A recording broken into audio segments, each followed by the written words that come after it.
तर मी अमेय स्वागत करतो तुमचं अमेझिंग इंजिनियर्सवर। MSCBच्या आपल्या एक्झाम झालेल्या आहेत, महावितरणची, महापारेषणची आणि महानिर्मितीची गेल्या 1-2 वर्षामध्ये सगळ्या वॅकन्सीज झालेल्या आहेत। तर आता ॲज अन इलेक्ट्रिकल इंजिनियर आपल्याकडे कुठल्या नवीन जॉब अपॉर्च्युनिटीज आहेत, कुठल्या एक्झामची आपण तयारी करू शकतो। बऱ्याच जणांना टेन्शन आलं होतं की आता पुढील भरती येणार आहेत की नाही येणार आहेत, आम्ही प्रायव्हेटच्या जॉबमध्ये जाऊ का किंवा काय करू, खूप टेन्शन आलेलं आहे। तर त्या बाबतीतच बरेच मेसेजसुद्धा आले होते, तर त्या रिलेटेड आपण डिस्कस करूया सगळ्या गोष्टी, ज्या पॉझिटिव्ह आहेत किंवा ज्या निगेटिव्ह आहेत त्या सगळ्या गोष्टी आपण एक एक करत डिस्कस करूया। कोणालाही मी इथे फॉल्स होप्स देणार नाही आहेत, जे काही ट्रूथ आहे किंवा जेवढ्या गोष्टी आपल्याला आत्तापर्यंत माहिती आहे त्या बेसिसवर आपण ॲनालिसिस करूया आणि काय काय संधी आपल्याजवळ अवेलेबल आहेत जेणेकरून येत्या 1 ते 2 वर्षामध्ये आपण प्लॅन करू शकतो। सगळ्यात पहिल्यांदा जे आपल्याला ॲज अन इलेक्ट्रिकल इंजिनियर आणि महाराष्ट्रात असलेल्या सगळ्यांना माहिती आहे की MSCBमध्ये सगळ्यांना जॉब हवा आहे, गव्हर्नमेंट जॉब।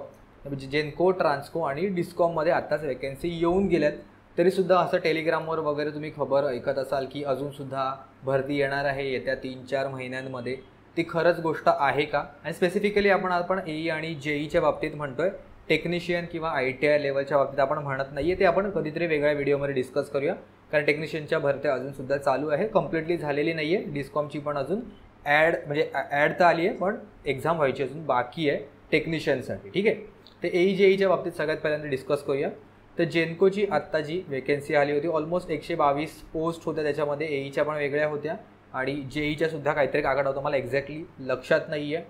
ट्रान्सकोचं जर आपण बघितलं तर सगळ्यात पहिल्यांदा 170 वॅकन्सी आली होती आणि त्यानंतरच जी कोणाला अनएक्सपेक्टेड होती, कोणालाच काही कानोकान खबर नव्हती, ती 396ची जी वॅकन्सी होती ती इन्क्रीज होऊन एक 419 AEची वॅकन्सी झाली। आधी 170 आणि त्यानंतर 419 आणि हे विदिन 1 to 2 इयर्सच्या गॅपमध्ये टोटल कंप्लीट प्रोसेस झाली आपण असं म्हणू शकतो, ठीक आहे।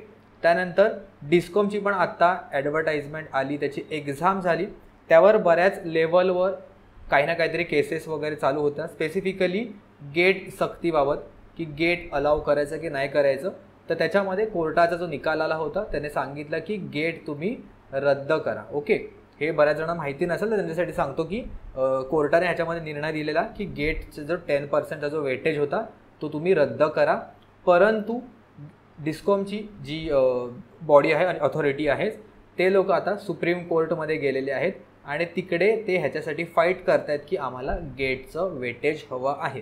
त्यामुळे ह्याचा अजूनही रिझल्ट आहे तो पेंडिंगच आहे।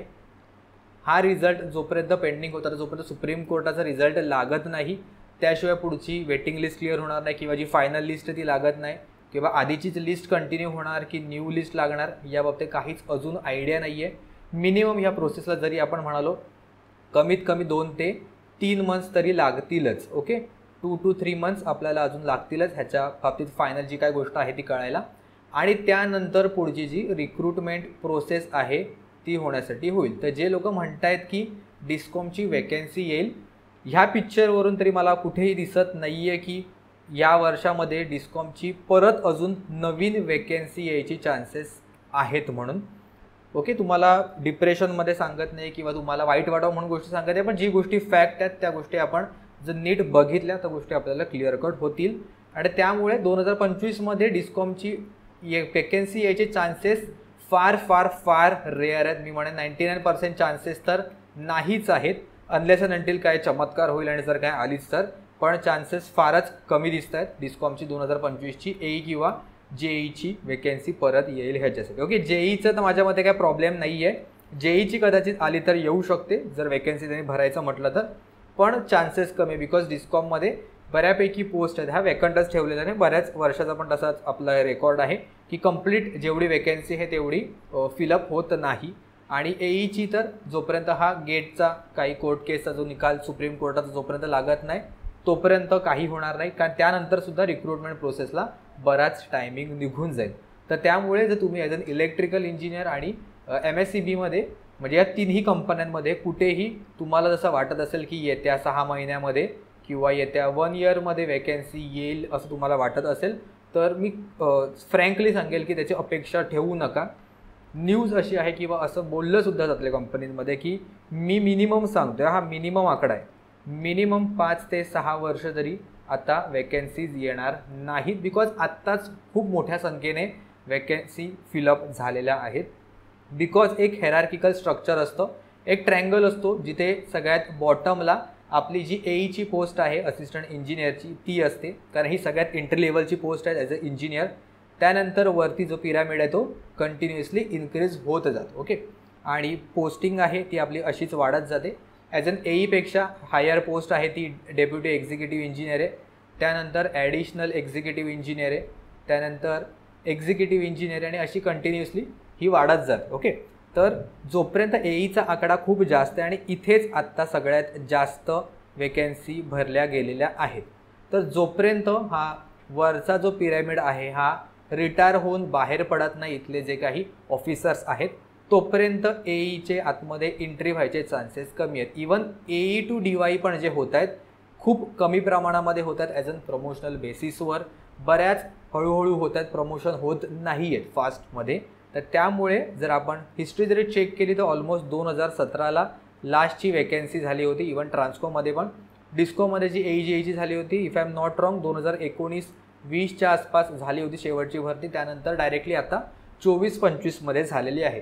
तर जर तुम्ही MSCBचं फक्त विचार करत असाल तर तुम्हाला थोडा बाकीच्या एक्झाम्सकडे सुद्धा लक्ष द्यावं लागेल, बिकॉज इकडे येण्याचे चान्सेस कमी आहेत. बाकीचे क्लासेसवाल्यांचं मला माहिती नाही, मला फक्त काय सेलिंग करायचं किंवा कदाचित ते लोक त्यांचा कोर्स सेल करायचा असेल त्यासाठी गोष्टी बोलत असतील, पण as a student point of view तुमच्या हितासाठी ज्या काय गोष्टी फ्रँकली दिसतात क्लिअर कट त्या मी तुमच्यासमोर इथे मांडण्याचा प्रयत्न करतो. ठीक आहे, तर आता फक्त मी एवढंच बोलून सोडून देतो आहे का की नाही याच्यापुढे वेकन्सी नाही येत नाही, तर आपण बघून घेऊया की आपल्याकडे काय काय संधी आहेत किंवा काय काय करू शकतो. बराच वेळ विचार करून ह्याच्यावर मी हे व्हिडिओ बनवतो आहे, काय काय गोष्टी करू शकत असेल, म्हणून ह्याला थोडा वेळ पण झाला. आणि फक्त बघून सोडून देऊ नका, मी ज्या गोष्टी सांगतो आहे त्याच्यावर नीट विचार करा. ओके, नीट ह्याच्यावर विचार करा की मी काय सांगतो आहे, का गोष्टी ह्या ज्या सांगितल्या आहेत ते, आणि तुम्हाला कदाचित ह्याच्यापैकी बऱ्याच गोष्टीचा फायदा होऊ शकतो. ठीक आहे, तर इंजिनिअरिंग पासिंग इयरवरून आपण सगळ्यात पहिल्यांदा 2 कॅटेगरी बनवून घेऊया. एक 2022 ते आता 2025मध्ये, म्हणजे आता 1-2 महिन्यामध्ये जे पासआउट होतील त्यांच्या बाबतीत आपण म्हणूया. म्हणजे इन शॉर्ट फ्रेशर्सच मी कन्सिडर करतो, भले 3 वर्ष जरी झाली असतील तरीसुद्धा ह्यांच्या तुलनेमध्ये मी ह्यांना फ्रेशर्सच कन्सिडर करतो, बिकॉज 24-25 इयर्सचं एज असेल आत्ता. त्यामुळे जोपर्यंत PSUमध्ये ओपनसाठी पण इवन 28 इयर्ससाठी वॅकन्सी ठेवलेली असते, त्यामुळे तुमच्याकडे चान्सेस आहेत. ह्या हिशोबाने मी कन्सिडर करतो 2022 ते 2025चा एक ग्रुप आणि 2022च्या आधीचा एक ग्रुप. ठीक आहे, तर 2 कॅटेगरीमध्ये या मुलांना काय काय करता येईल ते बघून घेऊया. तुम्ही भले दुसऱ्या कॅटेगरीमध्ये असाल, म्हणजे तरी 2022च्या आधीचे असाल तरीसुद्धा तुम्ही हे चेक करा, आणि जर तुम्ही 2022 ते 25मध्ये असाल तरीसुद्धा तुम्ही दुसरा ऑप्शनमध्ये मी काय सांगतोय त्या गोष्टी नीट आहे का, कदाचित तुम्हाला त्या गोष्टी जास्त पटायला लागतील. ठीक आहे, सगळ्यात पहिल्यांदा माझं फ्रँक मत आहे 2022 ते 2025च्या मुलांना, ह्याच्यापैकी बऱ्याच मुलांना कॉम्पिटिटिव्ह एक्झाम काय आहे हे समजायलाच वेळ जाईल. आणि अजूनसुद्धा आत्ता पुढच्या 6 to 8 मंथमध्ये आपल्याला कुठल्याही मोठी अशी भरती दिसत नाही आहे स्टेट एक्झाम लेवलची. तर त्यामुळे माझं स्पष्ट मत असेल, किंवा मी जर तुमच्या जागी असतो तर मी एकच गोष्ट केली असती, ती म्हणजे कदाचित तुम्हाला अति वाटेल ही गोष्ट किंवा बरेच जण इथेच गिवअप करतील, पण माझं ठाम मत आहे आणि मी सुद्धा हेच केलं असतं, मी गेट एक्झामसाठी प्रिपरेशन केलं असतं. गेट एक्झामसाठी मी प्रिपरेशन केलं असतं, ज्याचा जो फॉर्म आहे तो आपल्याला ऑक्टोबरमध्ये त्याचे फॉर्म आसपास येतात, ऑक्टोबरला फॉर्म येतात किंवा नोव्हेंबर-डिसेंबरपर्यंत फिलअपची प्रोसेस असते. आणि आपली जी एक्झाम असेल ती गेटची एक्झाम आहे ती फेब्रुवारी मंथमध्ये असते आणि फेब्रुवारी 2026साठी तुम्ही प्रिपेअर करा. ह्याचं कारण म्हणजे गेट एक्झाम एक होलसम एक्झाम आहे, ह्याच्यामध्ये तुम्ही कंप्लीट सब्जेक्ट म्हणजे कंप्लीट इंजिनिअरिंग तुम्ही शिकता. ह्याच्यामध्ये जरी तुम्ही डिग्रीमध्ये शिकला नसाल किंवा कुठला सब्जेक्ट सुटला असेल किंवा कुठला वीक असेल तरी तुम्ही इथून कंप्लीट इंजिनिअरिंग ह्याच्यामध्ये शिकवून घेतात. आणि अगदी बेसिकपासून ते ॲडव्हान्सपर्यंत, बेसिकपासून ते ॲडव्हान्सपर्यंत तुम्ही सगळं शिकतात. ह्याचा फायदा एक आहे, ह्याचा फायदा ॲक्च्युली 2 फायदे आहेत. इन बिटवीन ह्याची प्रिपरेशन करताना जर कुठली स्टेट एक्झाम आली, कुठली स्टेटची आपली एक्झाम आली, जसे की MSCB पैकी कुठली आली किंवा WRD आली किंवा PWDची आली, जर चुकून मागून तिकडे इलेक्ट्रिकलच्या वॅकन्सी असेल किंवा इंजिनिअरिंग सर्व्हिस आल्या किंवा MESच्या आल्या किंवा अजून कुठल्याही भरत्या आल्या छोट्या छोट्या PSUच्या, तर त्याच्यासाठी आपण रेडी असू शकतो आणि चांगल्या लेवलवर आपलं प्रिपरेशन झालं असेल. जर तुम्ही फक्त AE-JEEचं प्रिपरेशन कराल तर कदाचित त्या लेवलचं प्रिपरेशन होत नाही, पण ज्या वेळेला तुम्ही गेट एक्झामचं प्रिपरेशन करता त्यावेळेला तुमचं प्रिपरेशन अगदी वेगळ्या लेवलवर घेऊन जातं. आणि हे मी स्वतः गेटचे जेव्हा शिकलो होतो, कोचिंग केली होती, त्यावेळेला मला त्याचा खूप फायदा झाला होता आणि ॲक्च्युअलमध्ये इंजिनिअरिंग काय आहे ना ते मी एन्जॉय करायला लागलो होतो. त्यामुळे मला आवड निर्माण झालेली ह्या गोष्टींमुळे. त्यामुळे माझं पर्सनल मत आहे की तुम्ही गेटच्या एक्झामला प्रिपरेशन करा. पहिलं त्याचं कारण मी सांगितलं, कारण इन बिटवीन जर कुठली आली जी आपल्याला आत्ता माहिती नाही आहे पण तरीसुद्धा तुम्ही एक रेडी राहाल. तुमची एक्झाम फेब्रुवारी 2026मध्ये आहे आणि तोपर्यंत तुम्हाला बिझी ठेवण्यासाठी गेट एक्झाम एक उत्तम पर्याय आहे, जेणेकरून तुमचं टेक्निकल पण सुधारत आहे आणि तुम्ही पुढच्या वर्षापर्यंत कंटिन्युअसली एक टार्गेट ठेवून फिक्स ठेवून तुम्ही बघाल. ठीक आहे. दुसरा ह्याचा फायदा आहे, जसं की आता आपण बघितलं डिस्कॉममध्ये गेट एक्झाम त्यांनी एलिजिबल केलेली आहे. ओके, 10% वेटेज, बिकॉज अजून पण ते सुप्रीम कोर्टामध्ये आहेत, अजूनही फायनल वर्डिक्ट त्याचा आलेला नाही आहे. तर जसं डिस्कॉमने गेट कंपल्सरी केलं होतं तसं जर चुकून माकून जर ती केसचा निकाल असा लागला की गेट कंपल्सरीच ठेवायचा आणि यापुढे जर वॅकन्सी आल्या तर तुम्हाला गेट एक्झामच द्यावी लागेल किंवा त्याचं काही ना काहीतरी वेटेज असेल, अशासाठी तुम्हाला जर रेडी व्हायचं असेल तर गेट ॲटलिस्ट तुम्ही क्वालिफाय करणं किंवा तुम्ही गेट एक्झामला अपियर होणं हे तरी फायदेशीर होईल. हे 2 फायदे माझ्याकडे दिसत आहेत. आणि जरी हे दोन्ही गोष्टी नाही झाल्या तरी ॲटलिस्ट तुम्ही 2022 किंवा 2024-25चे पासआउट आहात, अगदी फ्रेशर्स आहात आणि ह्या कुठल्याच एक्झाम आल्या नाहीत, सपोज स्टेट एक्झाम, तरी तुम्ही घरी न बसता MTechसाठी प्रिपेअर करू शकतात. MTech केल्यानंतर तुमच्याकडे बऱ्याच संधी अवेलेबल होतात. असं नाही की तुम्ही कोअरमध्येच करा. आता जसं अपकमिंग आपल्याला पुढे दिसत आहेत, रिन्युएबल एनर्जीमध्ये खूप जास्त स्कोप आहे, इलेक्ट्रिक व्हेकलमध्ये खूप जास्त स्कोप आहे. येण्या अपकमिंग इयर्समध्ये गव्हर्नमेंटकडून पण ह्याच्यासाठी खूप पुश होत आहेत. रिन्युएबल एनर्जी, इलेक्ट्रिक व्हेकल झाले, त्याच्यासोबतच कोणाला मशीन लर्निंगमध्ये इंटरेस्ट असेल, कोणाला आर्टिफिशियल इंटेलिजन्समध्ये AI इंटरेस्ट असेल, ह्याच्यासाठी पण हल्ली खूप डिमांड वाढते. ह्याच्यासारखे जर तुम्ही येणाऱ्या अपकमिंग इयर्सचे जर तुम्ही MTechमधले कोर्स केले, तुमचे पॅकेजेस खूप जास्त तुम्हाला चांगले मिळतील. गव्हर्नमेंटमध्येच राहायचं असा जर अट्टहास नसेल आणि नसावा, बिकॉज ॲड आली चांगलीच गोष्ट आहे, जॉब मिळाला वेल अँड गुड, पण जर नाही आली, गव्हर्नमेंटची संधी नाही आली, तरी फक्त घरी बसून वाट बघण्यापेक्षा MTech करत तुम्हाला त्याचा खूप जास्त फायदा होईल. आता MTech जर तुम्ही केलं, टॉप IITमधून केलं, जर तुमचा चांगला रँक आला, NITमधून केलं किंवा IIITsमधून वगैरे केलं तर खूप जास्त भारी पॅकेजेस मिळतात, जे नॉर्मल गव्हर्नमेंट जॉबला पण तेवढे मिळत नाही. ते जरी नाही झालं, सपोज तुमचा रँक नाही आला तेवढा चांगल्या लेवलचा, दुसरी अपॉर्च्युनिटी PSUमध्ये सुद्धा तुम्ही जाऊ शकता गेटच्या बेसिसवर, इकडे तुम्हाला संधी मिळू शकते.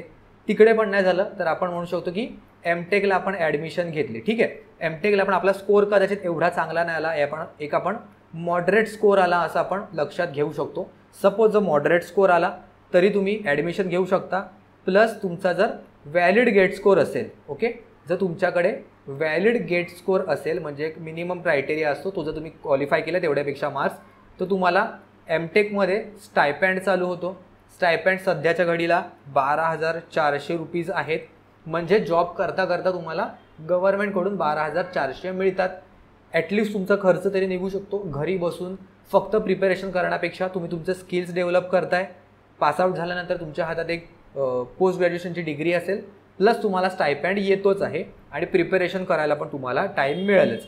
आणि जरी नाही झालं, हा व्हॅलिड गेट स्कोअर नसेल किंवा तेवढा स्टायपँड जर नसेल, तरीसुद्धा तुम्ही एक नॉर्मल कॉलेजला MTechला ॲडमिशन घेऊ शकता.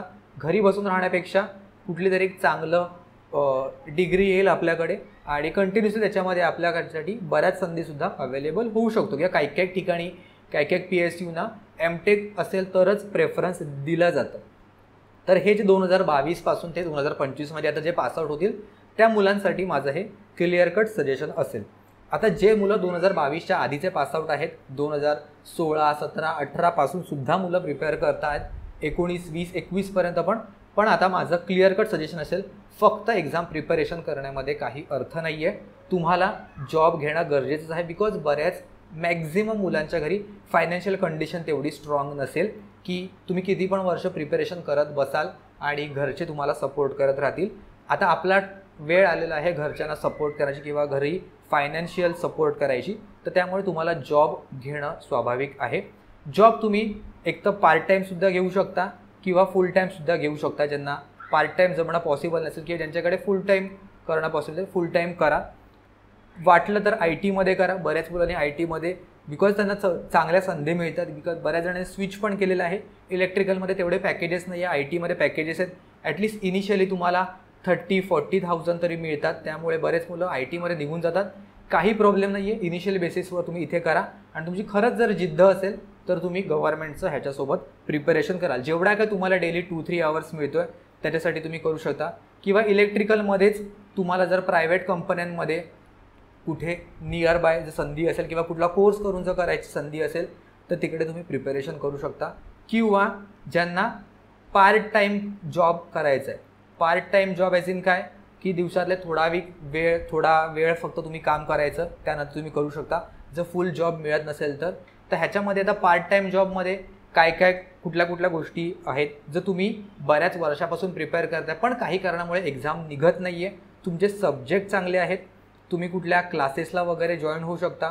तुम्ही कुठल्या सब्जेक्टची स्पेसिफिकली सब्जेक्टची कोचिंग घेऊ शकता. किंवा नियर बाय तुमचे जे काही स्टुडंट्स वगैरे असतील भले 10th क्लासचे असतील, SSCचे किंवा ITIचे असतील किंवा डिप्लोमाचे असतील, डिग्रीचे असतील, कुठलेही स्पेसिफिकली एक सब्जेक्ट असेल. काही जणांना फक्त मॅथ्स शिकवायला आवडतं, मॅथ्स शिकवू शकता. काही जणांचं फिजिक्स केमिस्ट्री चांगलं असतं. ह्या गोष्टी तुम्ही शिकू शकता. ह्याच्यातून पण तुमची पार्ट टाईममध्ये अर्निंग होऊ शकते. ओके. तर ह्याच्यामध्ये पण काय होऊ शकतं जर तुम्ही आता ITIच्या मुलांना शिकवताय, डिप्लोमाच्या मुलांना शिकवताय, कंटिन्युअसली तुमचे इलेक्ट्रिकलचे सब्जेक्ट पण डेव्हलप होतातच आहेत, सोबत अर्निंग पण होते. आणि जर इन बिटवीन कुठली एक्झाम आली तर त्याच्यासाठी सुद्धा प्रिपेअर तुम्ही करू शकता. ठीक आहे. तर ह्याच्यासाठीच आपण एक हायरिंगसुद्धा चालू केलेली आहे. म्हणजे आपली टीमसुद्धा बिल्ड होण्यासाठी जे खरंच बऱ्याच वर्षापासून प्रिपेअर करत आहेत पण ज्यांच्या कुठे दुसरीकडे जॉब वगैरे मिळत नाही की एक्झाम निघत नाही आहे पण त्यांना कोचिंगमध्ये किंवा ह्या रिलेटेड टेक्निकल रिलेटेड काम करण्याची ज्यांना इच्छा आहे आणि पार्ट टाईम गोष्टी मॅनेज होतील जेणेकरून रिकामं बसण्यापेक्षा आपल्याला दुसऱ्या काहीतरी गोष्टी करू शकतात. तुमच्याकडे कुठल्या स्किल असेल लाईक ग्राफिक डिझायनिंगचं असेल तर तुम्ही चांगला कंटेंट लिहू शकता लाईक यूट्यूबसाठी असेल किंवा कोचिंगसाठी वगैरे असेल, टेस्ट सिरीजसाठी रिलेटेड असेल किंवा सोशल मीडिया हँडलिंग करणं काही जणांनी साईड बाय साईड चालू पण केलं असेल. इंस्टाग्राम असेल, यूट्यूब असेल, फेसबुक असेल, या सगळ्या गोष्टींचं तुमच्याकडे स्किल असेल किंवा तुम्हाला टेक्निकलचे नॉन टेक्निकलचे सब्जेक्टची शिकवायची जर आवड असेल तुम्ही कॉन्टॅक्ट करू शकता आम्हाला. तुमचा जो रेझ्युमे आहे किंवा जो काय तुम्ही कंटेंट शूट केलं असेल किंवा काही बनवलं असेल, कुठलं थंबनेल वगैरे असतील किंवा व्हिडिओ एडिट केली असेल किंवा कुठला कंटेंट कुठल्या एक्झामसाठी किंवा कुठल्या व्हिडिओसाठी वगैरे लिहिला असेल किंवा सोशल मीडिया रिलेटेड जर तुम्ही काय काम केलं असेल तर त्या सगळ्या गोष्टी आम्हाला पाठवू शकता. एकतर या टेलिग्रामच्या माझ्या टेलिग्रामवर जो आपला ग्रुप आहे त्याच्यावरून तुम्हाला माझं अकाउंट मिळेल, तिथे तुम्ही मला पर्सनली सेंड करू शकता किंवा @amazingengineers@gmail.com ह्या ईमेल IDवर सुद्धा तुमचा जो काय रेझ्युमे वगैरे आहे, एक्सपिरियन्स असेल तुम्ही मला सेंड करू शकता. जर आपल्याला वाटलं की आपण एकत्र काम करू शकतोय तर आपण ह्याच्यामध्ये कंटिन्यू करू शकतो. ठीक आहे. तर हे ज्यांना पार्ट टाईम जॉब असेल, पार्ट टाईम जॉब हवा असेल आणि ज्यांना खरंच टीचिंगमध्ये किंवा ह्या टेक्निकल फील्ड रिलेटेड जास्त इंटरेस्ट असेल तर ते कॉन्टॅक्ट करू शकता. आणि जसं मी सांगितलं 2022-2025 मधले जे काही स्टुडंट्स आहेत ते सुद्धा इथे करू शकता आणि वाईस वर्सा दोन्ही गोष्टी. ठीक आहे. तर ह्याच्या व्यतिरिक्त अजून काय करू शकतो आपण तर काही एक्झाम आहेत ज्या मुलांना गेट अजिबातच करायचं नाहीच आहे तर त्यांच्यासाठी आपण एक हाय फ्रिक्वेन्सी एक्झाम लिस्ट पण एक काढलेली आहे की जे अशा बऱ्याच एक्झाम्स आहेत ज्या ऑलमोस्ट दरवर्षी होतात. ज्याच्यापैकी पहिली आहे SSC JEEची जी ऑलमोस्ट प्रत्येक वर्षी झालेली आहे. पण SSC JEEमध्ये 2 एक्झाम्स होतात आपल्या, एक CBT 1 आणि CBT 2. एक डायरेक्ट रिक्रुटमेंट होत नाही, 2 एक्झाम आपल्याला द्यायला लागतात. SSC JEEची प्रत्येक वर्षी ऑलमोस्ट एक्झाम झालेली आहे. त्यानंतर जसं मी सांगितलं गेट तर आपली दरवर्षी होते त्यामुळे ह्या एक्झामचं सुद्धा प्रिपरेशन करू शकतो आपण. तिसरी म्हणजे HPCLची एक्झाम. HPCL दरवर्षी एक्झाम कंडक्ट करते, त्यांनीसुद्धा गेटमधून आधी घ्यायचे ते पण आता गेटमधून घेणं त्यांनीसुद्धा बंद केलेलं आहे. 2021 पासून ते आत्ता 2025 पर्यंत सलग प्रत्येक वर्षी HPCLची एक्झाम आलेली आहे. तर त्यामुळे HPCLची एक्झाम दरवर्षी येते, ह्याच्यासाठी तुम्ही टार्गेट करू शकता. हे सेंट्रल लेवलच्या एक्झाम मी सांगतोय, फक्त महाराष्ट्र रिलेटेड नाही आहेत. दुसरं BARCची एक्झाम दरवर्षी होते. त्याच्या वॅकेन्सी किती आहेत काय आहेत ते काहीच डिस्क्लोज होत नाही, पण BARCची एक्झामसुद्धा दरवर्षी होते. त्यानंतर अजून एक one of the reputed institute is ISRO, Indian space research organisation. त्याचं वॅकेन्सी जी 2015 पासून ते 2018पर्यंत कंटिन्युअस झालेली आहे. त्यानंतर मध्ये 2 वर्ष गॅप होता कोरोनाच्या टाईममध्ये. त्यानंतर 2021ला वॅकेन्सी आली होती आणि त्यानंतर परत 2024ला आणि 2024ला आणि 2025ला परत वॅकेन्सी आलेली आहे. त्यामुळे इस्रोचे पण फार फ्रिक्वेंटली वॅकेन्सी येते असं आपण म्हणू शकतो. पण ह्या ज्या एक्झाम्स आहेत ना, हे ऑब्व्हियसली टफर साईडच्या आहेत.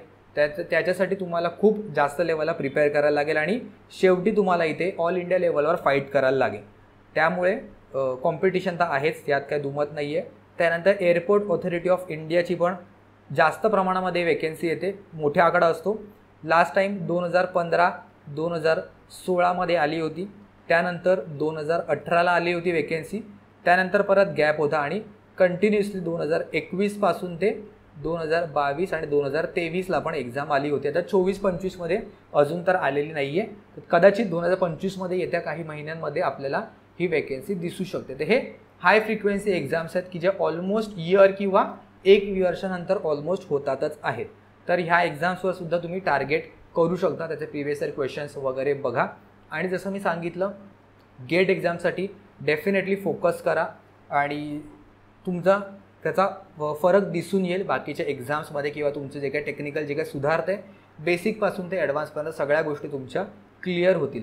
आणि ज्यांना कोणाला ह्याच्यामध्ये आपल्याला पार्ट टाईम आपल्यासोबत काम करायला आवडत असेल, ज्यांची इच्छा असेल, तुम्ही तुमचा रेझ्युमे वगैरे मला या ईमेल आयडीवर किंवा या टेलिग्रामचं जे आपलं चॅनल आहे, माझा पर्सनल मेसेज आहे, त्याच्यावर तुम्ही सेंड करू शकता. ठीक आहे. ह्या व्यतिरिक्त तुम्हाला अजून काय डाऊट असतील किंवा तुमच्या जे काही शंका असतील तर त्या बाबतीत आपण विचार. आणि परत अजून एक असू शकतं, WRD JEEची वॅकेन्सी आहे हे मुलं म्हणतील, कारण त्याच्या बाबतीत बरंच अजून चालू आहे. त्याची वॅकेन्सी बघितली तर इलेक्ट्रिकलमध्ये फक्त 20 जागा आहेत. बरोबर, इलेक्ट्रिकलमध्ये फक्त 20 जागा आहेत, म्हणजे कॉम्पिटिशन खूप जास्त असणार. आणि if I am not wrong ह्याच्यामध्ये इलेक्ट्रिकल प्लस मेकॅनिकल आहे. आय एम नॉट शुअर, पण माझ्यामध्ये इलेक्ट्रिकल प्लस मेकॅनिकल आहे आणि त्याच्यामध्ये 20 जागा आहेत फक्त. कॉम्पिटिशन खूप जास्त असणार आहे. तर त्यामुळे बघा आता तुम्ही, मी माझ्याच्याने जेवढं पॉसिबल चांगल्या गोष्टी होत्या आणि मी स्वतः त्या जागी असतो तर काय केलं असतं या सगळ्या गोष्टी तुम्हाला एक्सप्लेन केलेल्या आहे. ठीक आहे. ह्या व्यतिरिक्तच अजून काय डाऊट असतील तर खाली मला कमेंट्समध्ये विचारा आणि आपण येत्या व्हिडिओजमध्ये ते कव्हर करायचं ट्राय करूया. ठीक आहे. तर आजच्या व्हिडिओमध्ये एवढंच. भेटूया आपण पुढच्या व्हिडिओमध्ये कोणत्या नवीन टॉपिकसोबत.